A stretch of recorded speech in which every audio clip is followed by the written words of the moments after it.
भागवती जी कहते हैं कि जब भी आप खाना खाएं तो हर समय ये बात का ध्यान रखें, हर समय, कि दो ऐसी विरुद्ध वस्तुएं एक साथ ना खाएं जिनका गुण और स्वभाव एक दूसरे के विपरीत है। दो विरुद्ध वस्तुएं एक साथ कभी भी ना खाएं, ये है सीधा सीधा सूत्र। अब आप कहेंगे हमें पता नहीं विरुद्ध वस्तुएं क्या हैं। मैं कुछ विरुद्ध वस्तुओं की सूची बता देता हूं। डिटेल सूची तो भागवती जी ने बताई है। 103 वस्तुएं हैं जो एक दूसरे के एकदम खिलाफ हैं। 103 वस्तुएं। जैसे सबसे पहली वस्तु उन्होंने बोली है प्याज और दूध, दोनों एक दूसरे के जानी दुश्मन हैं। दूध और प्याज साथ में खाया तो 20 बीमारियां आने ही वाली हैं। सबसे ज्यादा बीमारियां आएंगी त्वचा की। आपको सोराइसिस होगा, आपको एक्जिमा होगा, आपको खाज होगी, आपको खुजली होगी अगर प्याज दूध साथ में खा रहे हैं तो कभी भी ना खाएं। इसी तरह से वो कहते हैं कि कटहल को क्या कहते हैं? कटहल समझते? जैक फ्रूट, दूध और जैक फ्रूट कभी ना खाएं, दोनों एक दूसरे के जानी दुश्मन। और दूध और ऐसा कोई भी फल साथ में ना खाएं जो सिट्रिक एसिड प्रधान है। सिट्रिक एसिड आप समझते हैं? संतरा, मुसम्मी, नारंगी, अंगूर, खट्टी चीज। एक खट्टी चीज तो आपकी बनाई हुई है, एक खट्टी चीज भगवान की बनाई हुई। तो भगवान की बनाई हुई खट्टी चीज है, दूध के साथ जानी दुश्मन है। भागवत जी ने बहुत साल रिसर्च करके बताया एक ही खट्टा फल है जो दूध के साथ खाएं, वो है आंवला। आंवला, आंवला ही एक फल है, खट्टा है, सिट्रिक एसिड भरपूर मात्रा में है, विटामिन सी भरपूर मात्रा में है, कैल्शियम उसमें भरपूर है। यही एक फल है जो दूध के साथ जरूर खाएं।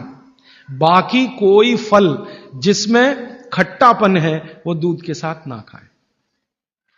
आम भी, आम अगर खट्टा है तो दूध के साथ ना खाएं, मीठा है तभी खाएं।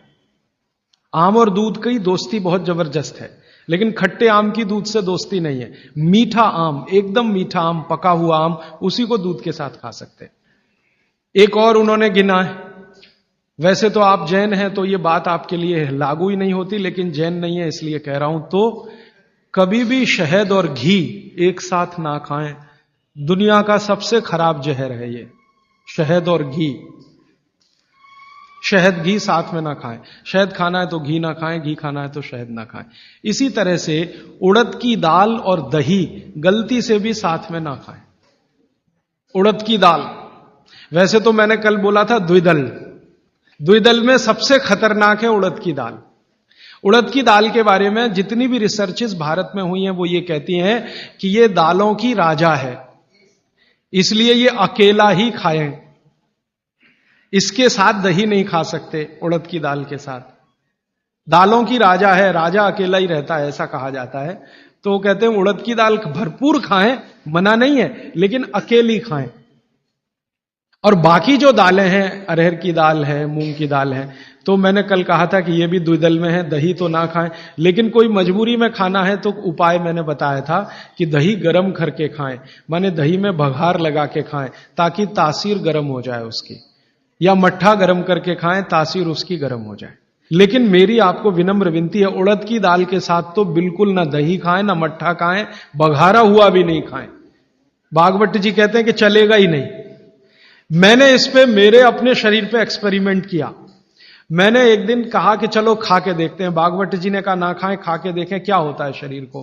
तो मैंने खाने से पहले मेरा ब्लड प्रेशर चेक किया, और उड़द की दाल खाने के बाद दही खाया और फिर ब्लड प्रेशर चेक किया, तो मेरा ब्लड प्रेशर 22 से 25% बढ़ा हुआ था। फिर मैंने सोचना शुरू किया कि रोज रोज अगर मैं ये खाने लगूं उड़द की दाल और दही, उड़द की दाल, तो 100% 6-8 महीने में हार्ट अटैक आ ही जाएगा। इसका मतलब माताओं बहनों से हाथ जोड़कर निवेदन है, दही बड़ा कभी भी नहीं, क्योंकि दही बड़ा में उड़द की दाल का बड़ा अगर है तो दही बिल्कुल नहीं। अगर आपको दही बड़ा खाना ही है तो मूंग की दाल का बड़ा है। दही बघार कर या मट्ठा बघार कर आप ले सकते हैं। उड़द की दाल का बड़ा अगर बनाया है तो दही के साथ तो गलती से भी नहीं। उड़द की दाल का बड़ा सीधे चटनी से खा सकते हैं, दही से नहीं। और अगर शादी ब्याह है आपके घर में तो मीनू बनाते समय ध्यान रखें कि मेहमानों को उड़द की दाल का बड़ा और दही ना परोसें, नहीं तो दोहरे पाप के भागीदार बने। आप अपना तो नाश करेंगे ही, आने वालों का भी नाश करेंगे। और अतिथि देवता है, उसको जहर ना खिलाएं। तो ऐसी एक सूची है। मैंने तो आपको 4-5 चीजें बताई हैं, विस्तार से आप पुस्तक में देख सकते हैं।